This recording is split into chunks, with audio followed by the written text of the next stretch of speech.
Welcome to Liberty Matters. My name is Dan Liddicott, and with me today is Adam Brown, who is party leader of the Libertarian Party. Thanks for joining us. Thanks for having me. No problem, you're very welcome. A few people, especially if they've joined the party quite recently, may not be entirely familiar with you. So you have been party leader since 2015. And you've formerly served on the Crawley Borough Council. Why don't you tell us a bit about that and your political background? Okay, sure. So I've had quite a varied political background, in all honesty. So I think my first foray into politics was standing for the Green Party in the youth county elections in London. So back then I was an idealist who obviously thought the Green Party were for environmental issues rather than just communists in disguise.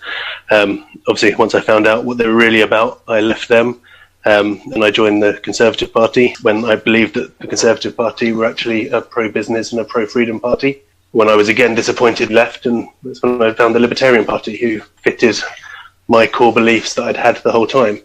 Obviously, when I was on the council as a Conservative, it was very interesting experience to understand kind of how the party works.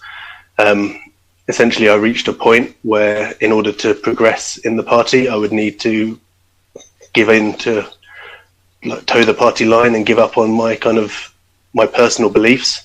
And I came to the conclusion that I would rather be true to myself, even if that meant not being elected as easily, than to give in and just kind of follow along with what you're told from the central party. Yeah, and that's something that I've also found very unique about the Libertarian Party as well, and certainly something that attracted me. It is a party without a whip, and certainly as a leader, you have, from my perspective, been the kind of political leader that a party should have, in the sense that you're not trying to force your agenda and impose it on everyone, but rather it's a much more laissez-faire but also egalitarian approach. What drives that? So for me, that's the fundamental fibre of my being. I believe that everybody needs to be free to do things in their own way, to extend to the Libertarian Party, if no other party, because at the end of the day, we're all about freedom. And my view on libertarianism isn't that we all have to agree, it's that we all have to respect each other. And I think that's what makes us quite powerful as a unit and quite welcoming to people. It's, when we're out there and we're campaigning and you meet people who have different interests in their lives, and it's things that you would never be interested in yourself, but you don't need to be interested in it. You don't need to support what they're doing. You only need to support their right to do it. And I think my ideal political party would never have a whip, because everybody should be elected on their morals, on what they stand for, and then they should be able to actually act according to that. And as long as people are honest and upfront about what they believe in, then you should never have a problem. I think the problem comes with the main political parties, and we had it a lot in the Conservative Party. People joined the party because we were the party getting elected, not because they shared the kind of conservative ideals. So there were people there who were very, very socialist in outlook. There were people there who had very, very kind of nationalistic right-wing outlook, but they joined the party that would get them elected. And then as a result, you end up with problems where they vote against the whip that was imposed on them. And they're not true to themselves. And as a result, they're not true to the electorate. So I think if you let people be themselves, you'll always understand what they're going to do. And I suppose that's always the issue, when people will get involved because they have a personal ambition, which isn't necessarily what the people voting for them realise. It's supposed to be, this is how it's sold us, isn't it? Representative democracy. But when was the last time, I wonder, that you actually felt represented? Yeah, exactly. And I think other than that, there's also the money aspect which gets in the way. As you say, when I was on Crawley Borough Council, I held many positions. There was kind of a running joke that I would take all the positions that didn't come with an allowance, because I wanted to get involved with things. I wanted to be out there trying to help the town and try and stop council spending as much as possible. But as soon as there was an allowance for a position, it would never go to me because everybody was interested. But for the positions that were work without extra pay, I always found myself getting elected uncontested. So it's a lot of people are making full-time careers out of just being councillors and never actually having to kind of back it up. So yeah, just one of the other reasons I was disillusioned with the party.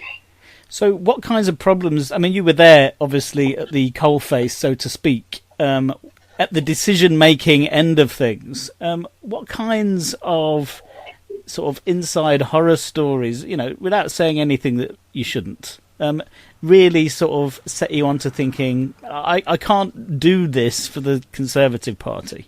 I think really, for me, my personal thing is about waste of resources, or waste of council finances.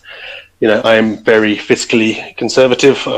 I don't think the council should be spending money if it can help it. So one of the committees I made sure I was on was the Public Arts Committee.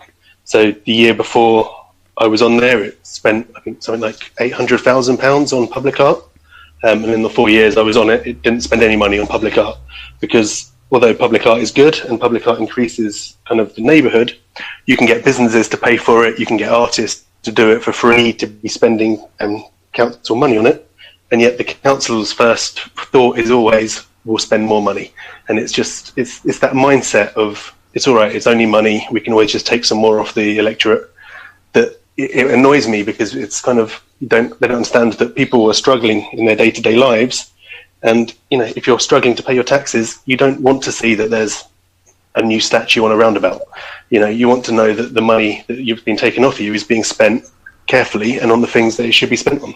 Yeah, absolutely. In fact, I had a discussion with someone in my own locality not so long ago about this very issue. They want to, where I live, convert a small car park area into a nice little pedestrian spot where they can have a Christmas tree.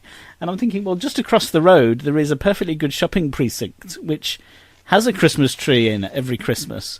But what irks them is that that's privately owned. And so they want to have some sort of public endeavour. And I basically put it to them very much as you have.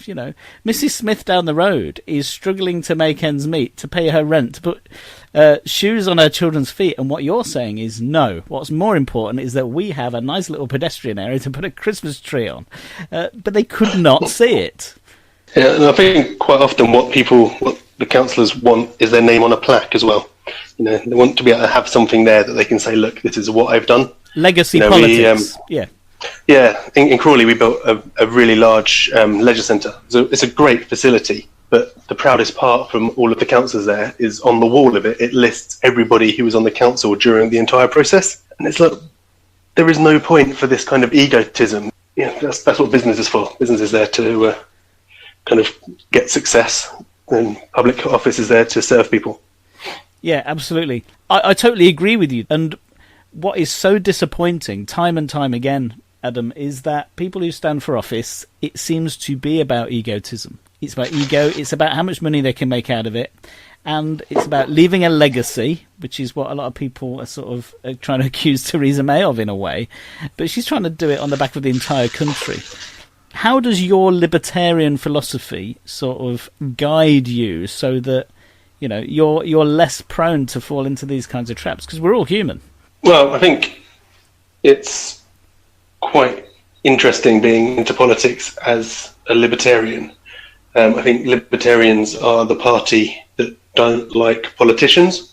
So being a politician for the party of people that don't like politicians is a bit of a juxtaposition. So I think from there, you're kind of instantly taken down from the ego. I remember going with the Conservative Party to meet with David Cameron and other senior Conservative MPs. And there is kind of an aura of reverence around them from the party members. And it's all kind of, you must be very gracious that they've come and they've spent time with you. Whereas in libertarianism, there is none of that. It's very much the party is equals. We're all kind of equals with the same goal, and we work towards that goal together. So, I don't think you would get very far as a libertarian if you tried to kind of turn up at a libertarian meeting and go, "Oh, I'm better than everybody else." They'd soon put you in your place. It's not. It's not an ideology that leads to ego. No, you're absolutely right. And knowing, as you do, quite a few libertarians, and knowing what I myself am like, you're absolutely right. And so the role of leader in a libertarian party is very different to what it would be in any other. If you could summarise that in just a paragraph, the contrast between being leader of, say, Labour or the Tories and leader of the Libertarians, what would it be? Well, I think being the leader of particularly Labour at the moment, it's a leadership of personality and as to be a kind of cult leader. Whereas to be a libertarian leader is because by law we have to have a leader. I honestly think my preference, if it wasn't a legal requirement, would be that there wouldn't be a leader and that the NCC would make every decision democratically. And that's always been my goal since becoming leader. Was obviously there are some aspects where the people who are the nominated officers have a legal responsibility, so we have to be more careful there because we need to cover ourselves. But otherwise, all decisions should be made equally by the whole membership, if possible, but in terms of making it easier to work with, by the NCC. So it's definitely more of a leader by name and by law, rather than by kind of personality or cult. Yeah, and to be fair, I would say, certainly from my observations, that you're fulfilling the role of leader of the Libertarian Party in precisely the way you describe. I don't think there would be anyone who would feel like you were trying to force your own vision on everyone else. And it is, again, one of those things that attracted me to the party, and I'm sure it will attract many other people, because it's really fundamental to libertarianism that it is the individual who is sovereign. And therefore, there is no particular room for being ordered about. All acceptance of leadership is on a purely voluntary basis. Yeah, absolutely, as it always should be. And at the end of the day, it's the individual who knows best what's best for them. So why would you not allow people to judge the situation that they're in and make the best calls that they can do? That's as true for Libertarian parties as it should be for everyday life, and how the government should deal with people in everything, in all things. People are the only people who are able to say what's best for them at that time. Yes. Yeah, and the joke is, of course, that libertarians are the ones who want to take over the world and then leave everyone alone. Yeah, and I think that's one of the key issues, is to get people to understand that our goal isn't actually to run the people, it's not to change something. I think that's why libertarianism is so powerful for me, because communism or socialism, even conservatism, they all have the same philosophy, which is kind of, if we could change people to make them do this, then the world would be a great place. Whereas only libertarianism for me says, well, this is how people are, now how do we make that work? It's a different way. It's not saying all we have to do is get rid of these people or change these people. It's just a case of, look, these are people, let's let them live their lives, and then let's make the world work around them. Let's take into account the people that they are and just get things to actually run efficiently so that people can fulfill their potential. I think a world of people with their potential filled would be much more powerful than any kind of forced kind of ideology that you could put onto people. Absolutely, and it's the urge to centrally plan, isn't it? That we as libertarians see in all forms of statist government or statist political parties. The idea that this select few, to use the words of Bastiat, are made of finer clay and can work out all these things far better than the individuals whose lives they are.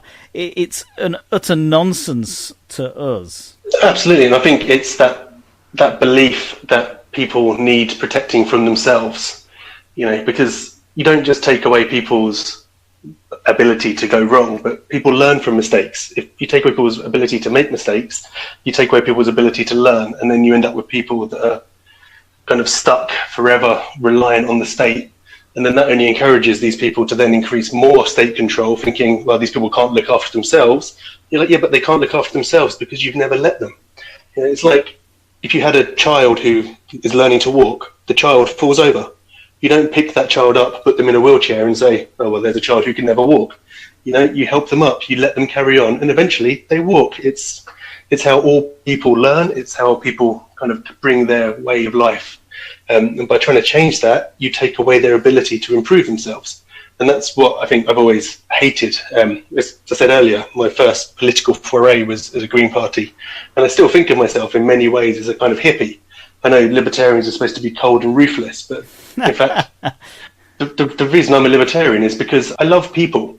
You know, I think people are amazing. You know, human beings have the potential, every single one of them, to be amazing. If you give them that potential and you allow them to live their lives the way they want, they will achieve what they want. And some people will fail, but that's the system. You know, you can't have the great without the bad.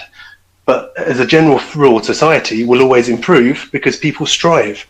You know, when the person, in many years ago, when the person invented the first wheel or harnessed fire, they didn't apply for a government permit to do it.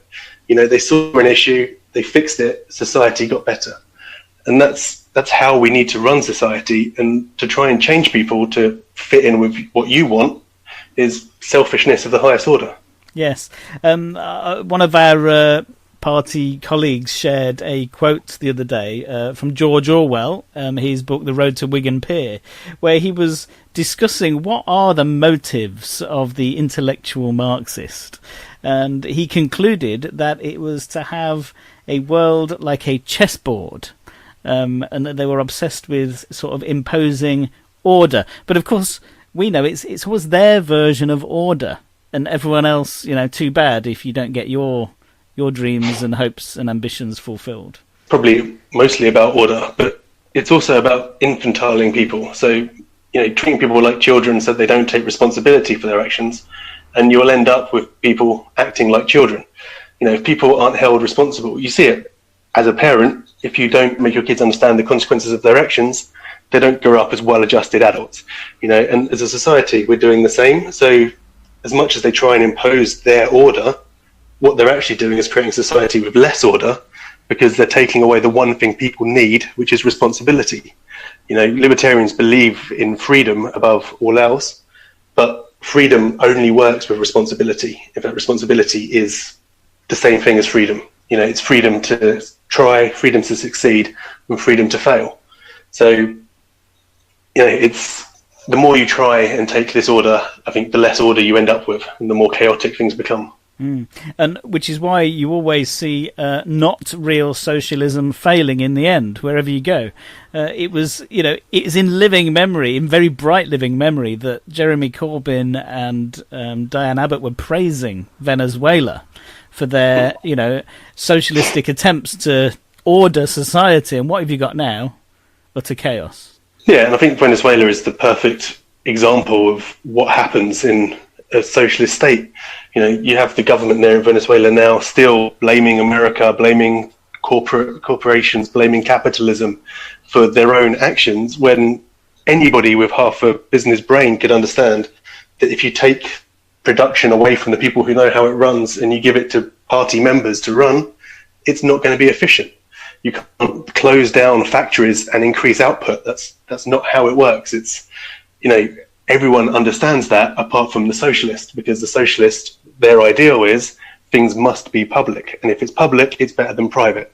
So I think one of the examples that I always bring up here is the energy industry in the UK. So privatization of the energy industry is roundly seen as a terrible thing by people on the left, and probably people in the centre as well, because prices go up. But what people miss is the fact that under the public sector, the wholesale price of fuel, so the amount that the actual fuel itself makes up in your bill, was round about 15%. So 75% or 85% of it was the added services, the kind of the cost of running the service. Now it's 65 to 70%. So in fact, although prices have gone up, that's because things have got more expensive, but it's a lot more efficient. So just to think, well, if we take it back into public sector, suddenly it's going to become, we'll have all that profit for ourselves. It doesn't work, because then it'll become politics. And people from inside the party, inside the unions, will get into power, and then they'll start to run it their own way, which won't be towards profit and efficiency. And as a result, you'll end up with an inefficient system like we had before it was privatized in the first place. So, you know, we can see it in the UK. You see it very clearly in Venezuela now, where it's having a real negative effect on people. And as much as people like Corbyn and Bernie Sanders love to praise Venezuela because of the socialist outlook that they had, suddenly they're very quiet once you see people rioting and getting killed in the streets, no food in the supermarkets. So, you know, that is the result of socialism, always has been.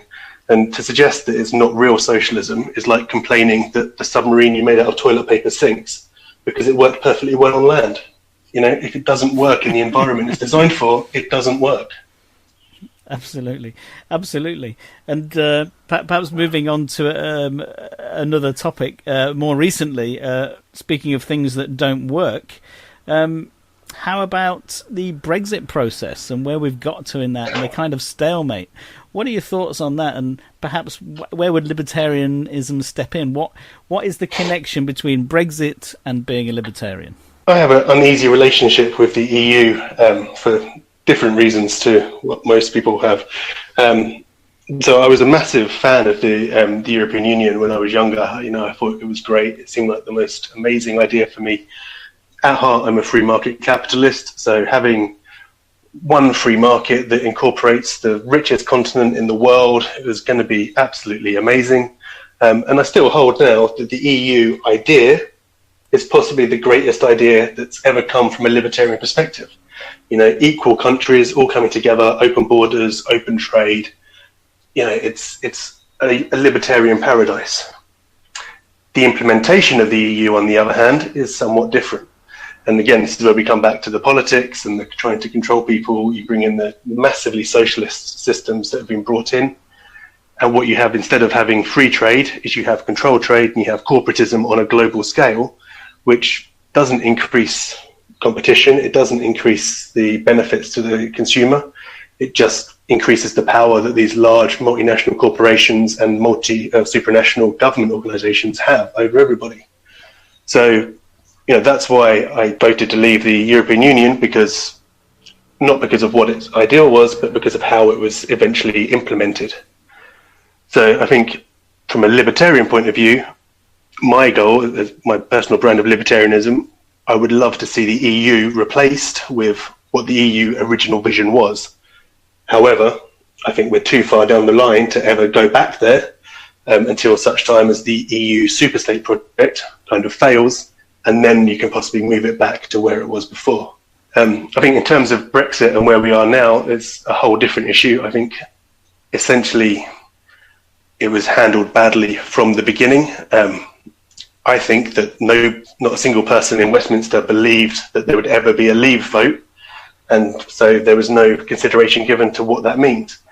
And now we have a point where we're trying to decide what that means, and we're trying to deliver it at the same time, which isn't how you do any kind of project. Any project you do, you know that you need to have clear requirements in the first place, and you need to actually understand what you're going towards before you even start work. So I'm not in the slightest bit surprised that with the current government that we're in the state that we're in. I think the Conservative Party showed when they called the election last year that they haven't got a clue how the public thinks or how to actually run a campaign.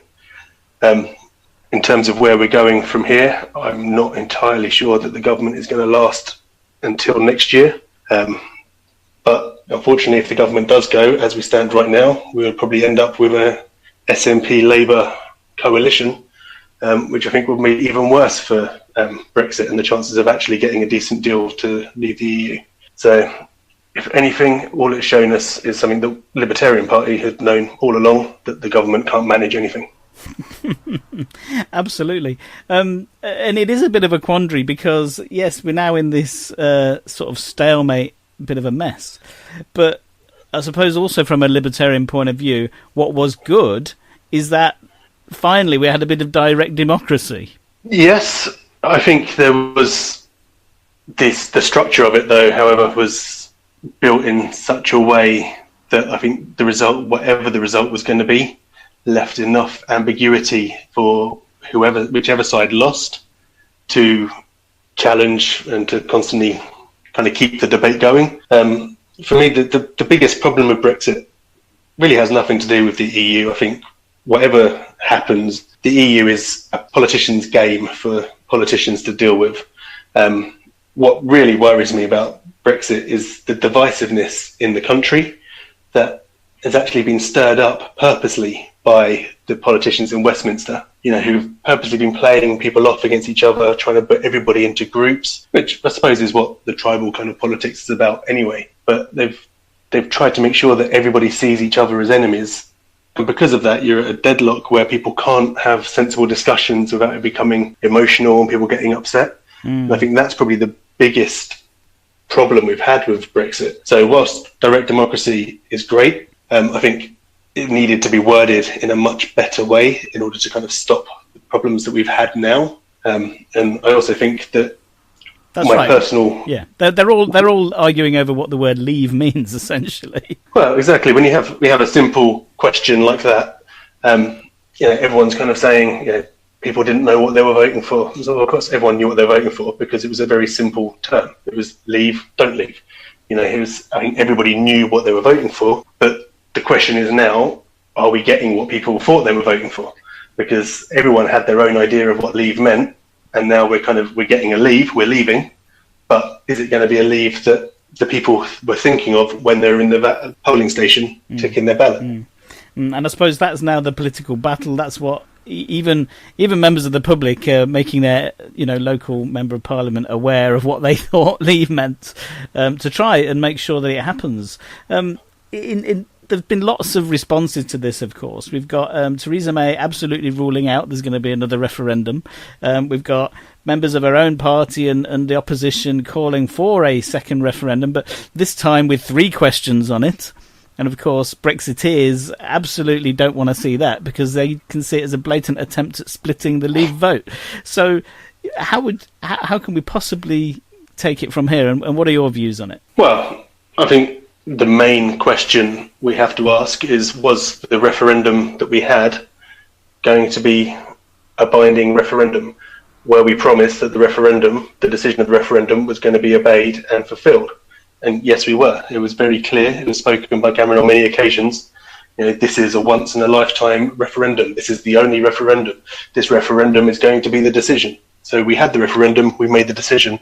Now we have to enact the will of the people. That's the choice for me is, do we enact the will of the people or do we stop claiming to be a democracy? Because you cannot have a nationwide referendum in a democracy and then ignore the result.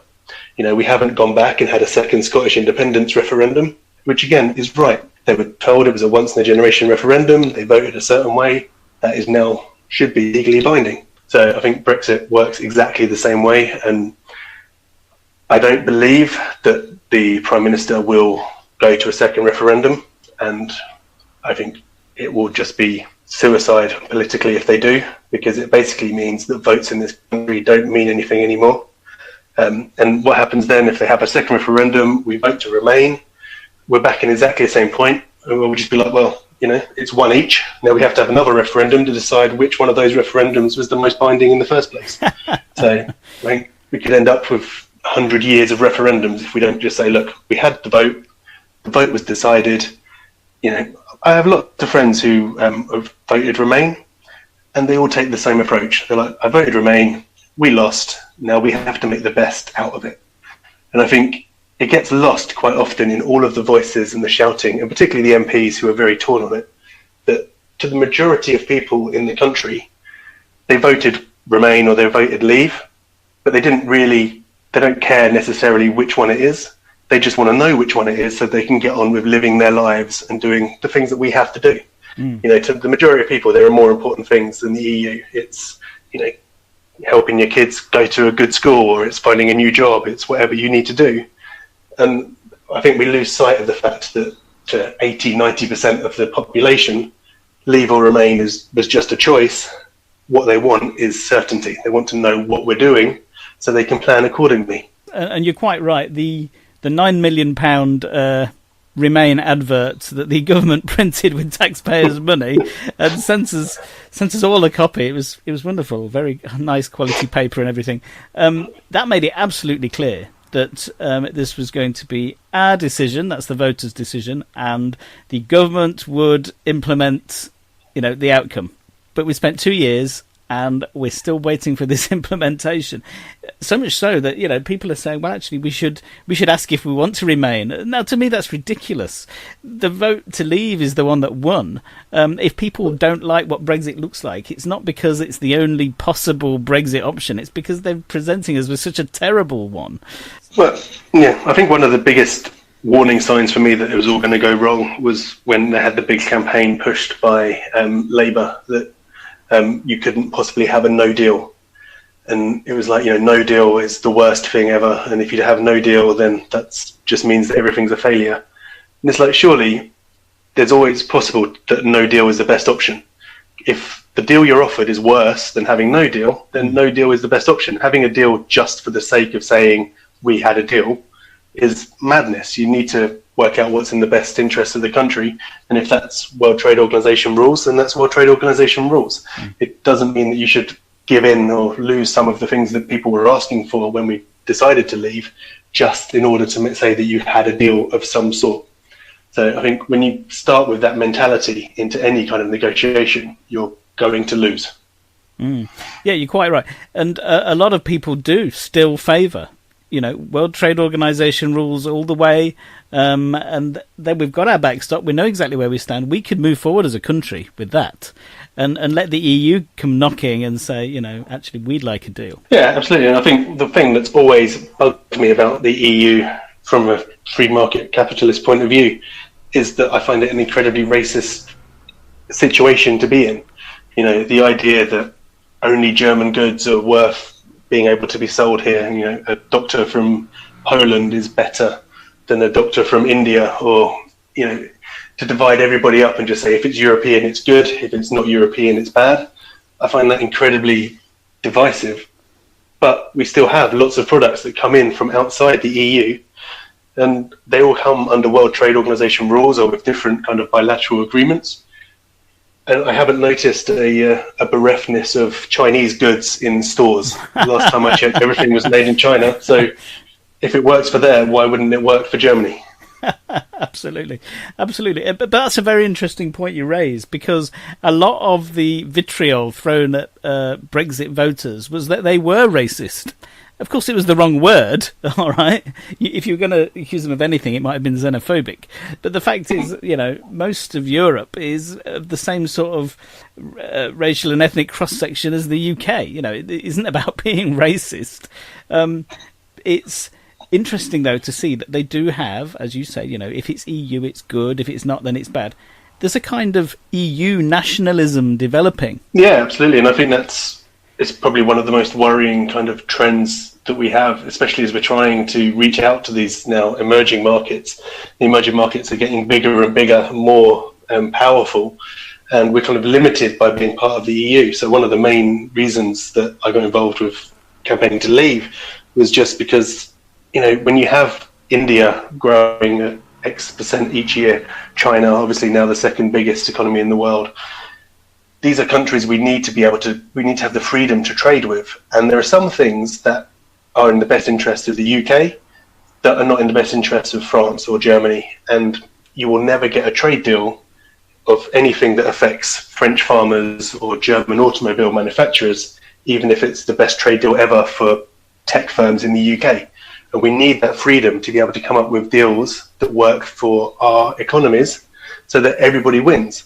And at the moment, you just have the EU, the big countries in the EU blocking every kind of trade that they're trying to do, because it will have some kind of negative effect on one of their industries that is important to them. It's very difficult to get 28 countries to agree on what is good in a global trade deal. And that's an argument for much more localism, which is something I know the Libertarian Party in principle is in favour of, and that is bringing the decision-making, the machinery of government much, much closer to the people. I know for myself that was one of the reasons I voted Brexit, was because the decision-making was far too far away, far too unaccountable, far too removed.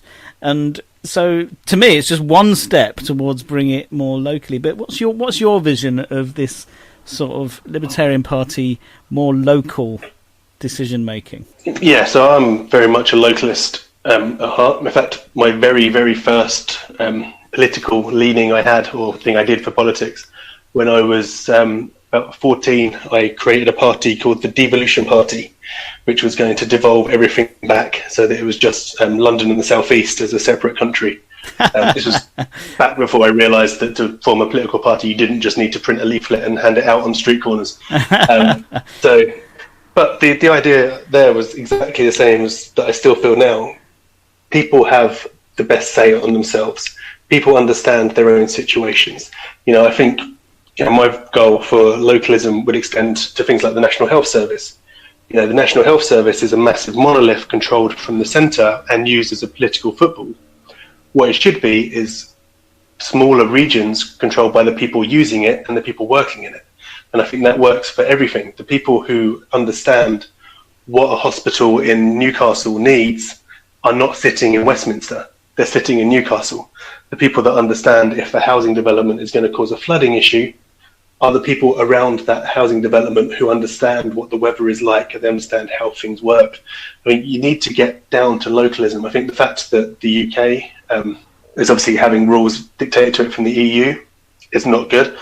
I would suggest even that bringing it back to the UK, like I say, isn't nearly far enough. Even an English Parliament that has obviously been called for isn't sufficient enough for localism. You need to have decisions made, by as smaller group as possible. People should be able to be there. Everybody should know who their person is who's wielding power on their behalf, and they should be accountable to every single person. And with the EU, where you have 11 people for 4 million electorates, you don't get any accountability. The amount of people who know who their MEP is ridiculously low. Even MPs are too removed in some instances. You really need to have people there that you can say, look, you've just spent £5 million on this new train station that we didn't need. I want you to justify why you did it. And that's what you don't have with supranational. You only get it with localism and with people actually having to stand there in front of the electorate and say, look, this is what you gave me, this is what I did. And that's where I think we should be going. Absolutely right. And one of the examples I was fortunate to be able to discuss with a Labour councillor back when the local elections were going on, I was down in Worcestershire with our candidate James Goad. And while we're waiting for the count, I got into a conversation with a Labour candidate. It's very easy in these situations to sort of go up with your shields up and your swords out, but we just had a very amiable conversation. He didn't know what libertarianism was, and I just explained it very much in the kind of terms you have just done. I cited, because he was Labour, the relative poverty of the northeast of England and how that could be turned around if they were given more power locally, perhaps even to set their own corporation tax level, and thereby attract industry and solve a lot of the unemployment there. And the look on his face changed as though he had seen something for the first time. And I wonder if how can we go about this as a Libertarian Party to persuade people that this is the way to go? Yeah, I think I've had many similar conversations, and I think people understand that things would be better locally, but they're so entrenched into thinking that politicians have to be a separate breed sitting in a palace somewhere making decisions because they're better people, to actually think that it could work in the real world example. But you're kind of like, in fact, we do it all the time in real world examples. You have groups that are formed, charities who work out in the streets, who are actually out there with homeless people, have a much better record of actually getting people off the street than the charities who are nationwide, and they have much more resources, but also they spend a lot of their money on campaigning to government or trying to influence politicians, and less of their time actually out there helping the individuals. So the people who are doing the helping, they understand what's needed, and that works the same for every step along the way.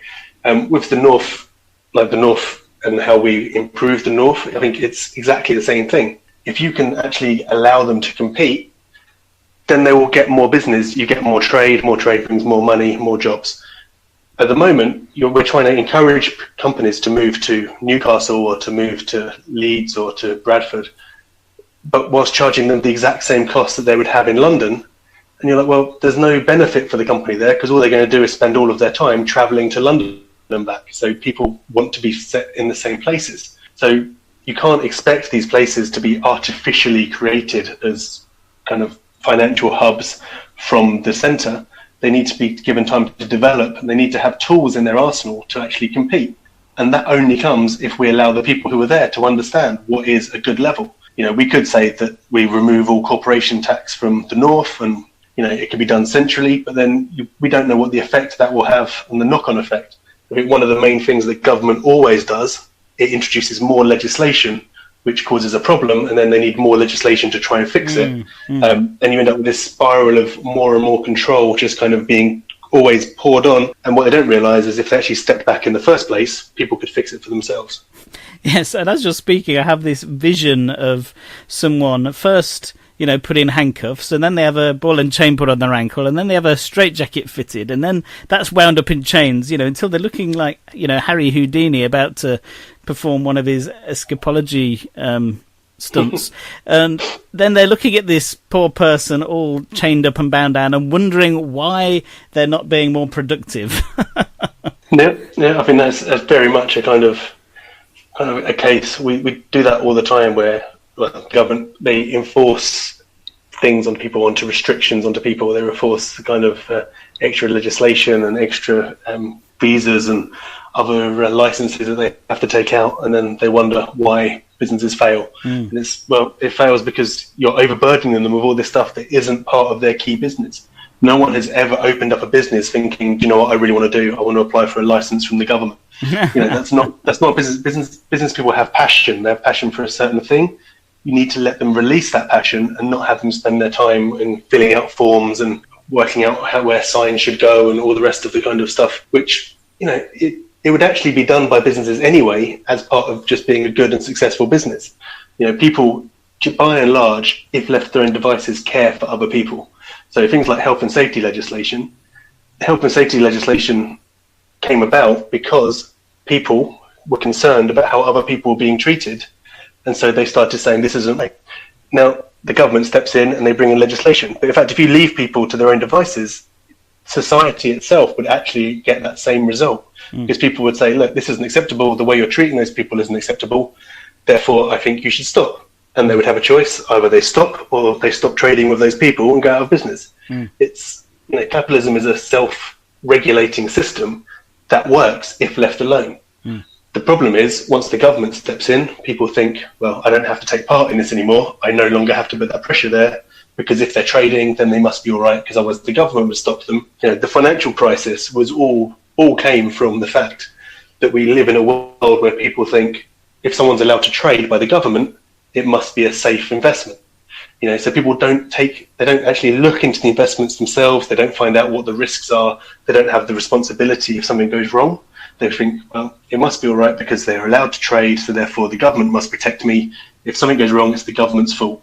In the real world, you should always be looking out for yourself. And then you would look into the thing and go, you know what, subprime mortgages, that's clearly not a good investment. I'm not going to invest there. And the ones who did deserve to lose their money because you've made a bad investing choice. And the result of making a bad investment choice is having less money. So, it's once again, it's this kind of, it's socialism creates a problem. And then the result is socialism turns around and goes, look what capitalism has done. And it's like, well, it's not capitalism. It's capitalism that's been distorted by a government interference. Yes.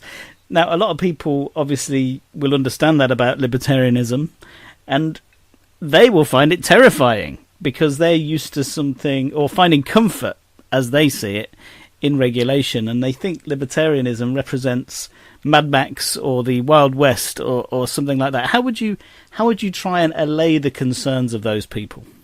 Yes, I think obviously the stance of the Libertarian Party is we are minarchist rather than anarchist. I think there's a cross-section of people in libertarianism who range between the two kind of ideals of the government needs to keep some control, so the government shouldn't even exist. I think the reason that we're minarchist is because we're in a state where the government have infantiled people for so long that there are people out there who couldn't handle it if you just suddenly removed all kind of regulations tomorrow. But I think if you were to give people more responsibility, then slowly over time, they would understand what is expected of them, and they'll understand what their responsibility is that comes with that freedom. I think a good example would be like with taxation. Obviously, we are a low taxation party. We want to have as little taxation as possible, ideally no taxation. However, there are services that need to be provided. So how do we get from a high taxation to a low taxation, we have to do it slowly. We have to bring people along with us. So you have to kind of take an area of expenditure, make the taxation on it kind of voluntary, give people the choices of how they actually spend their money, get them to understand where that money is going. And then you can start to move it from the public taxation to people actually having choice and doing it on the private sector.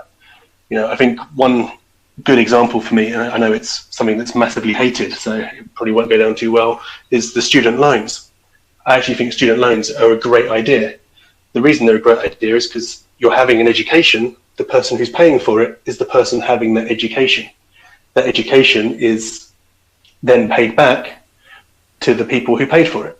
So, I think what we've done wrong is we've called it a student loan. So you have very stupid things like parents who take out an extra mortgage to pay off their student loan. And you're like, well, you're taking real debt and you're actually paying off kind of a fake debt that would actually go away if people don't earn enough in the future anyway. So that's a bad real world choice. But the student loan system, I think if we changed it from student loans to student taxation and just said, look, it's a student tax, you can have this education for free now, but you pay for it back in your taxes over the course of your generation. And more importantly, people who don't have that education don't have to pay for it, because why should somebody who couldn't go to university pay for somebody who does go to university? That's not fair. Someone who goes there should pay for themselves. And I think you could probably then roll that out to more areas where people can actually then opt in to take it. So even for kind of secondary education, why not say you go to school for secondary education, you then have that tax liability that is paid back in the future by yourself on the added advantages that you will have from having a good education. And then if you don't have that education, if you're educated, like if you're homeschooled, then your costs obviously aren't as high. But then if everything you achieve isn't as a part of the education you received, so why should you be paying for the education? If people are paying their education elsewhere or privately educated, they shouldn't have to then pay for that education as if it has improved things. Yeah, and that's very interesting. And I'm wondering, because obviously the way these student loans are set up at the moment, it has also a skewing effect on the market. And that is because ultimately you might not pay off the student loan. and so people don't take the decision in the same way they would any other kind of investment.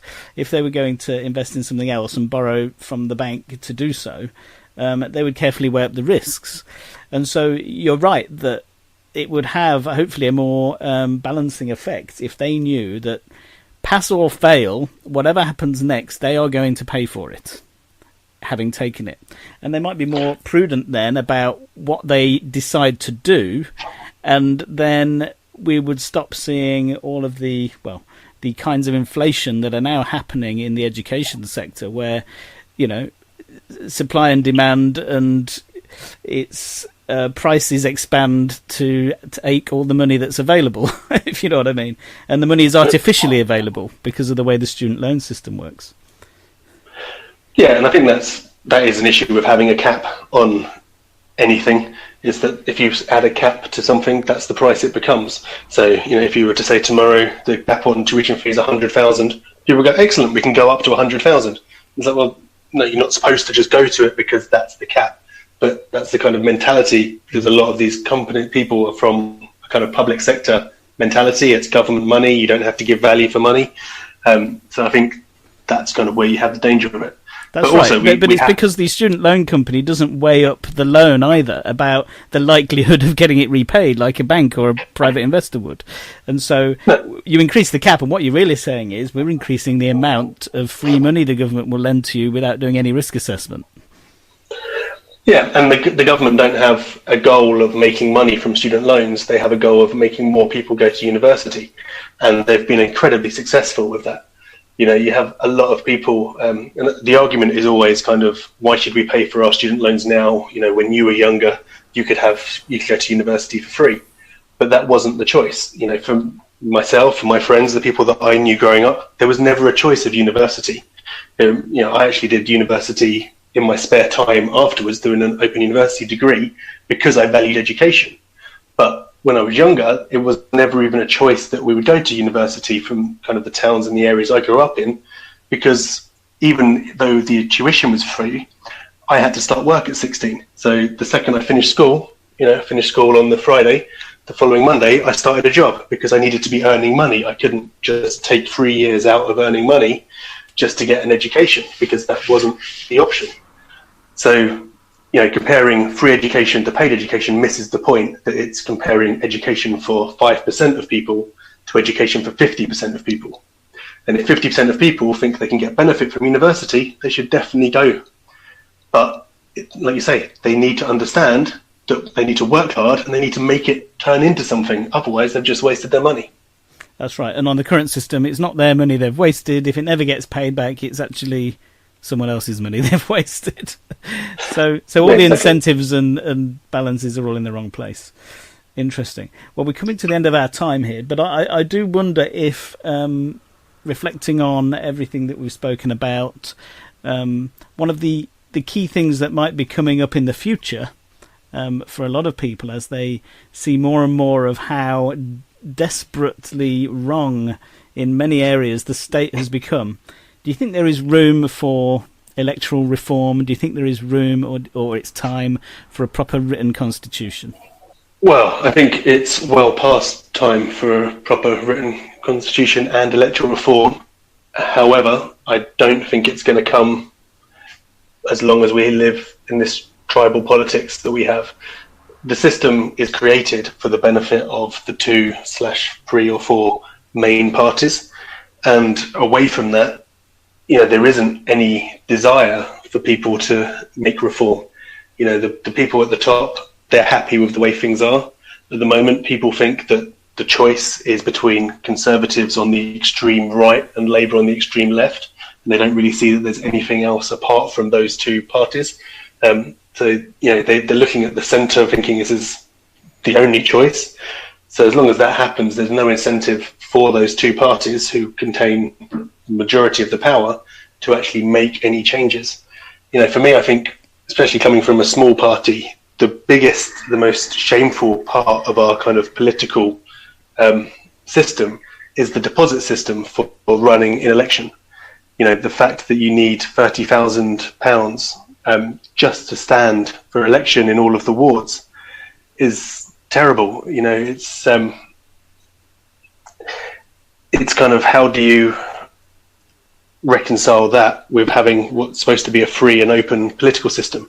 So even if you have an ideology that everybody agrees in, you could never actually get elected until such time as you've managed to pay the tax to actually stand for election in all of the places, and then through first past the post to actually win a sufficient amount of the people in each of those particular wards, bearing in mind with the gerrymandering that the wards are set in order to give an advantage to one party or another. It's not an equal playing field in any way, and I don't see it becoming one unless we get to a point where the public gets so fed up with the kind of rigged, closed system that they start making more demands. Obviously, we had the alternative vote referendum back when the Lib Dems got their taste of power, but I think that was probably done very badly. People didn't really understand what they were voting for or what the changes were going to be. It was kind of given to placate the Lib Dems and to get them into the coalition. But at the end of the day, there was no sensible conversation about which is the best model to have. How do we work? How do other systems work? It was just kind of, we're going to have a vote on a new system. This is the new system. Do you want it? It should have been a public discourse where we could have looked at several options and could have had some proper kind of research done. I think we missed a chance there. But again, because we've asked the people, I think people are now kind of like, well, obviously no one wants another system. Everyone's happy with first past the post. And it's like, well, it's not a case of first past the post is good. It's a case of people didn't want alternative vote or didn't understand alternative vote. We need to understand what are the problems. And like I say, for me, the main problem is that our whole system practically forces us to have only one of two choices. And written constitution. Thoughts there? Because at the moment, some people think we have one. They think it's called Magna Carta and it still means something. Some people think that we have an unwritten one. What would be a good way forward here? Because unlike lots of other countries, we're one of the few countries in the world actually that doesn't have it written down, so we can refer to it and know what it says. Should we look at an American-style system where we have some clearly defined limits on government, or where would you go with it? Yes, I think the constitution issue is obviously one that we've had for a long time.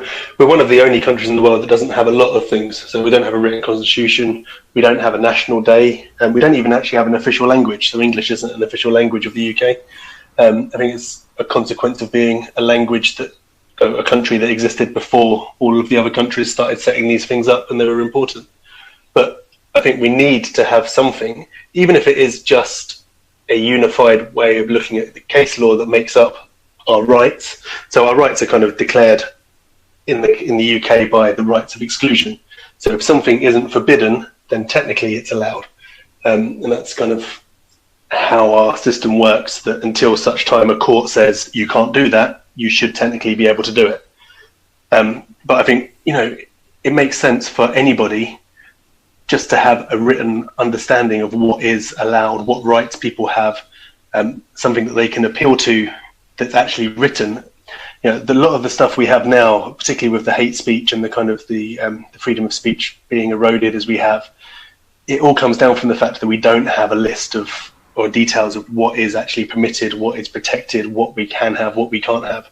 And I think that causes us a lot of issues where the police and the courts make it up as they go along.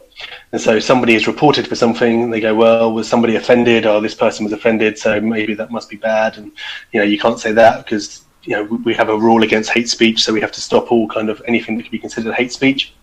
And because you have those kind of confusions, it means that the judges are making it up as they go along. What we should have is a clear thing to say, you can say whatever you like, providing you're not trying to encourage violence, you're not trying to encourage people to break the law, and then everyone knows where they stand, and you can't have issues where you have balloons being fought over in London. People will have the right to make a Trump balloon the same as a Sadiq Khan balloon, and whichever balloon you want, you have that right because you're not responsible for how people get offended. Yes. But until we get that point, we're always going to be making up as we go along, and that always means that the courts they'll be swayed by the fashion of the time. Yes. The fashion at the moment is to silence people, and so when freedom of speech cases go to court, people get silenced. The fashion is to ban things, so things get banned when it goes to court. We need to get away from fashion and have something reliable so we can say, look, these are the freedoms that are actually guaranteed for all people. Yeah, and you're absolutely right. And the problem, of course, with our system where it's made up as it goes along is that, in effect, you have a de facto unlimited government. Because at any moment, the government could claw one more area of freedom off you and say, no, we're having that one. Whereas with the American system, it is, as you've said, everything's allowed unless it's specifically banned. But it works in the other way too, because their constitution basically says to the government, we're allowed to do anything that's... And you're only allowed to do what's on this list. Oh, and the amendments, by the way, that wasn't you giving us rights. That was us reminding you of what you're not allowed to take from us. Yeah, see, I think actually the main thing that has that kind of mission creep from the government for us is the fact that we let them interfere in our lives, which the Americans don't have. So the NHS, again, is as much a tool of government control as it is anything else. Because the government, because they manage our health, feel the right to manage any part of our life that could affect our health, which is obviously every single part of our life. So the government has the right to tax sugar, or the government has the right to ban junk food advertisements, or the government has the right to mandate that people have to exercise a certain amount each day. Because they take the responsibility for our health, they therefore see that they have the responsibility for our well-being. And I think that's as much an issue for the reduction of our freedoms. Likewise, with the fact that the government has responsibility for keeping us safe, that has then gone on to a thing of the government has the right to stop anyone getting offended, the government has the right to stop people from causing trouble or having arguments. And it's this kind of constant creep which comes from simply letting government get involved in your life. The government have never given up a power. They don't give up powers. They take more powers all the time. The more you let them take, that's another freedom that's gone and will never come back. But it also gives them the authority or the reasoning to take the next power and take the next power, take the next step, always going forward on the basis of they're trying to protect us, they're trying to improve our health, they're trying to save money for the NHS. So I think it's something we need to be protected from. And the first step is always having a constitution so we know where we stand, and then keeping the government out of people's lives. Yeah, I do so agree. In closing then, perhaps, Adam, before we sign off, there'll be some people who are listening to this podcast who find that what you're saying really does resonate with them, that they find themselves nodding and agreeing. In terms of getting involved in the libertarian movement, what can they do and how can they proceed? Well, I think obviously the Libertarian Party, being a political party, we serve one purpose, and that is to promote Libertarian Party through the ballot box. And I think that's where we really need people. So getting involved, contacting their regional coordinators to understand who is standing in elections in their area, how people can help, just to kind of go out, hand out leaflets, just to be seen. Even just signing up for the party and letting people know that you've signed up for the party increases the amount of that people know that we exist, which I think is obviously a big issue when you've got a small party. But then even less than that, just going to kind of the libertarian meetups. So one of our key focuses over the last few years, a few years ago we had no meetups around the country. Now obviously we have quite a few striving meetups, and hopefully there's going to be a lot more launching over the next year or so. And just going along to there and meeting like-minded individuals. I think politics in a party as spread out and diverse as the Libertarian Party can be a lonely business. So just knowing you're not alone is probably worth 100 leaflets through the door, because it keeps an activist motivated and keeps an activist coming back for the next kind of campaign session. So, just speak to people, get involved, and try and have some fun at the same time. Brilliant. Well, Adam, I really appreciate you taking time to speak with me this evening. We'll close it there. No, it's a pleasure to have you. And this is Dan Liddicott with Adam Brown, Party Leader for the Libertarian Party, on the Liberty Matters podcast.